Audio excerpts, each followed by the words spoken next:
Badaun double murder case में action में UP police, Sajid के पिता और चाचा को हिरासत में लिया। हत्या का आरोपी साजिद पुलिस मुठभेड़ में ढेर, दूसरा आरोपी जावेद फरार, चाय पीने के बहाने घर में घुसा था जावेद। समाजवादी पार्टी पर बरसे डेप्यूटी सीएम केशव प्रसाद मौर्य, बोले समाजवादी पार्टी में नैतिकता नाम की कोई चीज नहीं बची है। समाजवादी पार्टी के आरोप पर भड़की बीजेपी, राकेश त्रिपाठी बोले समाजवादी पार्टी आरोपियों को संरक्षण देती है। बदायूं में डबल मर्डर की घटना को लेकर भड़का लोगों का गुस्सा, सड़क पर उतरकर आगजनी की, कई दुकानों को आग लगा दी। लद्दाख में केंद्र सरकार के खिलाफ सड़कों पर उतरे सैकड़ों लोग, लद्दाख को पूर्ण राज्य का दर्जा देने की मांग। बिहार के बक्सर में आरजेडी विधायक शंभू यादव के ठिकानों पर ईडी की रेड, आय से अधिक संपत्ति मामले में छापेमारी हुई। मुंबई एयरपोर्ट पर बड़ा ऑपरेशन, एक विदेशी महिला से 10 किलो कोकीन बरामद, कोकीन की कीमत करीब 100 करोड़ रुपए। पंजाब के संगरूर में 4 लोगों की मौत से हड़कंप, परिजनों ने जहरीली शराब पीने से जान जाने का आरोप लगाया। महाराष्ट्र के ठाणे में आग का तांडव, भिवंडी इलाके में कई दुकानें जलकर राख, कड़ी मेहनत के बाद फायर फाइटर्स ने आग बुझाई। तेलंगाना में 20 डॉग्स की गोली मारकर हत्या करने वाला आरोपी गिरफ्तार, पुलिस ने वारदात में इस्तेमाल मर्सिडीज और बंदूक भी बरामद। मथुरा वृंदावन में होली के रंग, आज बांके बिहारी मंदिर में मनाई जा रही है रंग भरी एकादशी। दिल्ली में आयोजित स्टार्टअप महाकुंभ में बोले प्रधानमंत्री नरेंद्र मोदी, भारत में स्टार्टअप तेजी से आगे बढ़े, पीएम ने भारत मंडपम में प्रदर्शनी भी देखी।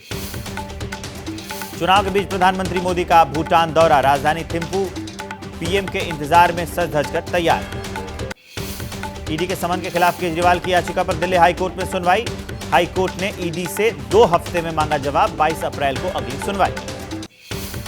हाईकोर्ट के आदेश पर आम आदमी पार्टी का बयान, कहा केजरीवाल ने ईडी के 9 समन को दी चुनौती, जिसके बाद कोर्ट ने ईडी से जवाब मांगा। आतिशी ने कहा हम कानूनी प्रक्रिया का पालन करेंगे।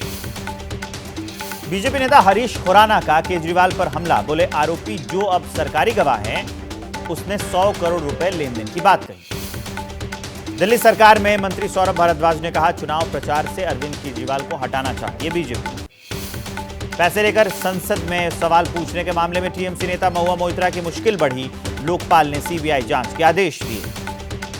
बंगाल के कूच बिहार में बीजेपी और टीएमसी कार्यकर्ताओं में झड़प, केंद्रीय मंत्री के सुरक्षा गार्ड से हुई मारपीट, दोनों पक्षों के कई लोग घायल। बंगाल के दिनहटा में बंद का असर दिखा, केंद्रीय मंत्री निश्चित प्रमाणिक और उदयन गुहा की भिड़ंत के बाद बवाल हुआ, टीएमसी ने बुलाया 24 घंटे का बंद। 22 मार्च को बीजेपी सीईसी की बैठक, यूपी, बिहार, राजस्थान और पश्चिम बंगाल समेत बाकी राज्यों के बचे उम्मीदवारों के नामों पर मुहर लगेगी। कांग्रेस सीईसी की आज शाम बैठक, मीटिंग के बाद 30 उम्मीदवारों की सूची जारी हो सकती है। सूत्रों के मुताबिक पप्पू यादव की पार्टी का कांग्रेस में होगा विलय, कांग्रेस की टिकट पर पूर्णिया से लड़ सकते हैं चुनाव।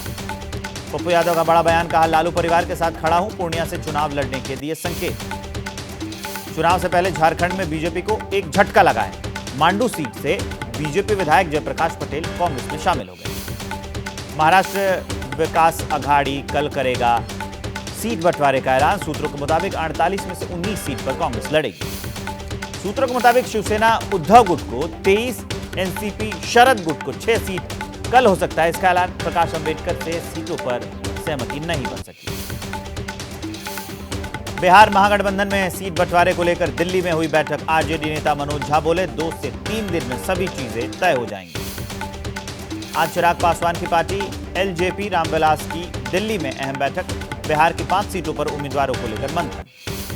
एबीपी न्यूज से चिराग पासवान बोले हाजीपुर सीट से खुद लड़ूंगा चुनाव, बाकी 4 सीट पर 4 से 5 दिनों में हो सकता है फैसला। लोकसभा चुनाव के पहले चरण के लिए आज से नामांकन, 19 अप्रैल को 102 सीटों के लिए वोटिंग होगी। पहले चरण में यूपी की 8, मध्य प्रदेश की 6, राजस्थान की 12 और तमिलनाडु की सभी 39 सीटों समेत 102 सीटों पर भरा जाएगा पर्चा। बिहार के बाहुबली गैंगस्टर अशोक महतो ने दिल्ली में रचाई शादी, अपनी पत्नी को चुनाव लड़ाने की तैयारी कर रहा है अशोक महतो।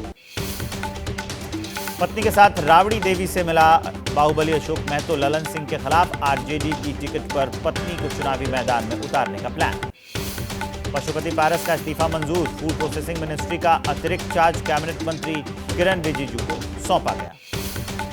डीएमके ने तमिलनाडु के लिए अपनी पहली लिस्ट जारी कर दी, सूची में 21 उम्मीदवारों के नामों की घोषणा की गई।